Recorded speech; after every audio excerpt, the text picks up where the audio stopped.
जरूर लें।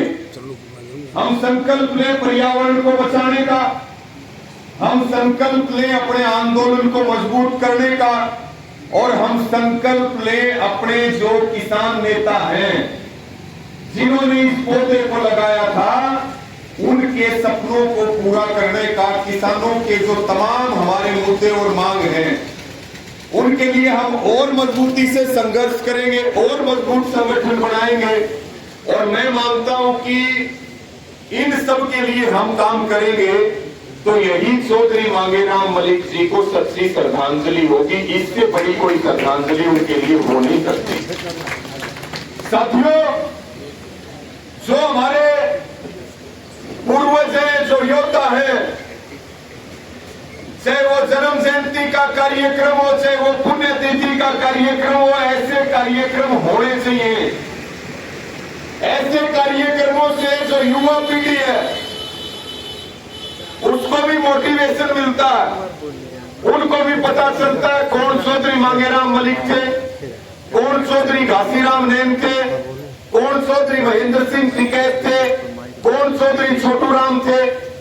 ऐसे जो हमारे योद्धा है, मसीहा है, जिन्होंने पूरे जीवन किसानों के लिए काम किया और उस हालातों में काम किया जब कोई सुविधा नहीं थी।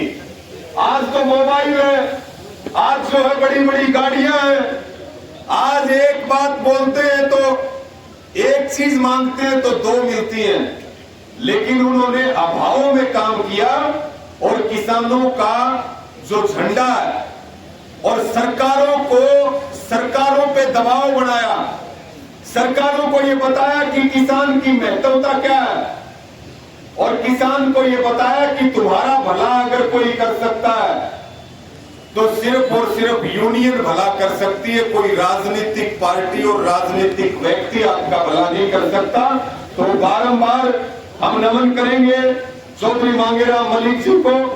और इसके साथ में अब तारीख की में चुनाव की जल्दी आ गई। प्रधान जी, काल के आदमी लोग कि भाई मजा को नहीं आ रहा, बोले या तारीख की में महीने डेढ़ महीने पासा हुए जब बात पड़े बहुत सारे लोग तो दरी बस हाथ में ले ही खड़े थे कि भाई एक दो दिनों बिछा जाएंगे। मैं बोला मन लगा सरकार ने मेरा पाट गया कि अगले 5-7 दिन और इलेक्शन की घोषणा नहीं की तो 100-150 धरने और लग जाएंगे हरियाणा में, कोई कॉलेज के लिए, अलग अलग मुद्दों के लिए। किसान तो लड़ाई लड़ ही रहा है, किसान लड़ाई लड़ रहा है, लेकिन आम जनता के जो मुद्दे हैं, सरकार की जो घोषणाएं हैं, उनके ऊपर बहुत सारी जगह और भी धरने लग रहे थे, लेकिन थोड़ी सी जल्दी होगी। लेकिन इसका मतलब यो है कि भाई जनता पूरी तरह से तैयार है। बीजेपी की जो सरकार है अब ये तय हो चुका है कि भाई उनकी जाने की तारीख निश्चित होगी। 1 तारीख के वोट है, 4 तारीख को रिजल्ट आएगा, 2 स्टेट के इलेक्शन डिक्लेयर हुए हैं। तो मेरी सबको अपील है कि अपनी कमर कस लो, ज्यादा लंबा चौड़ा भाषण देने की जरूरत नहीं है, सबने सब बातों का बेरा है। कमर कस लो और प्याज समेत हिसाब लेने के लिए तैयार हो जाओ, तब जाकर के बात पड़ेगी। सीधी स्पष्ट बात है, क्योंकि इनकी जान किसमें बसती है? ईवीएम में बसती है।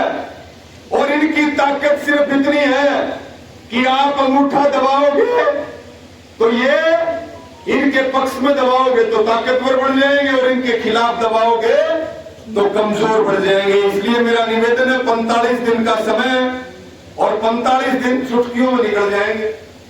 अपना जितना ज्यादा हो सकता है सारी पुरानी चीजों को याद रखो और याद दिलवाओ, और जो हमारे मुद्दे और मांग है उसके ऊपर जो है इनका इलाज बंधन का काम करते हो। इस बात के लिए तैयार हो कि नहीं तैयार हो, हाथ उठा करके बताओ। आज चौधरी मांगेराम मलिक जी की पुण्यतिथि भी है। एक अंतिम बात कह करके अपनी बात को खत्म करूंगा। आज बहन विनेश फोगाट भी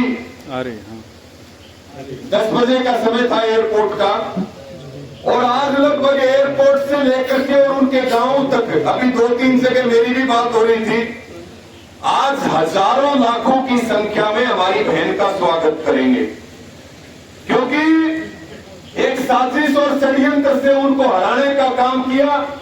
लेकिन जिस तरह से वो मैदान में डटी रही और दुनिया की जो सबसे टॉप पहलवान थी, जिसने लगातार 82 फाइट जीतने का काम किया, 82 कुश्ती जीतने का काम किया, उसको भी विनेश फोगाट ने हराने का काम किया। ये हमारे लिए, किसान मजदूरों के लिए बहुत गर्व की बात है। और भले ही मेडल मिला हो या ना मिला हो, लेकिन वो मेडल की दुनिया से भी ऊपर चली गई। और ये हमारे लिए बहुत बड़ी बात है कि वो हमारी बहन हमारे लिए गोल्ड मेडल से, गोल्ड मेडल क्या, वो तो पूरी गोल्ड मेडल है, और वो हमारी चैंपियन थी, चैंपियन है और चैंपियन रहेगी। और आज का जो स्वागत होगा वो ये बता देगा कि सरकार के स्वागत से बड़ा जनता का स्वागत होता है, और लोकतंत्र में जनता से बड़ी किसी की ताकत नहीं है। इन्हीं सब शब्दों के साथ आपका धन्यवाद करता हूं, और मैं हाथ जोड़ के माफी मांगते हुए आपसे प्रार्थना भी करूंगा, क्योंकि आज संयुक्त किसान मोर्चा की भी कॉल है। तो भिवानी में एक कार्यक्रम जाट धर्मशाला में जल जंगल और जमीन पे रखा हुआ है, वहां आपकी इजाजत लेके निकलेंगे।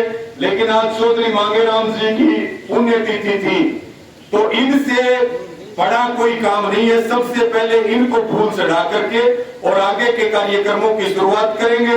मैं इस उमरा की क्रांतिकारी धरती को नमन करता हूं, प्रणाम करता हूं कि ऐसी महान हस्ती ने आपके बीच में जन्म लिया, जो हमारे जैसे नौजवानों के लिए भी प्रेरणा का काम करते रहेंगे। इन्हीं सब शब्दों के साथ आप सबका बहुत बहुत धन्यवाद। और दो नारे मेरे साथ, दोनों हाथ उठा के लगा दो, एक आदमी का भी हाथ नीचे नहीं रहना चाहिए। किसान मजदूर एकता जिंदाबाद, जिंदाबाद, जिंदाबाद। आवाज दो, भारतीय किसान यूनियन जिंदाबाद, जिंदाबाद, जिंदाबाद। चौधरी मांगेराम मलिक अमर रहे, चौधरी मांगेराम मलिक अमर रहे। और मैं धन्यवाद दूंगा हमारे रणवीर साहब हैं, जो मलिक साहब के बेटे हैं। इनका जितना सामर्थ्य है, चाहे वो दिल्ली का आंदोलन हो और उसके बाद लगातार किसानों की लड़ाई हो, उनके सपनों को, उनके काम को आगे बढ़ाने के लिए रणवीर मलिक जी भी लगातार दिन रात अपनी टीम के साथ प्रयत्नशील रहती है। उनको भी हम सैल्यूट करते हैं। बहुत बहुत धन्यवाद सबको। राम राम।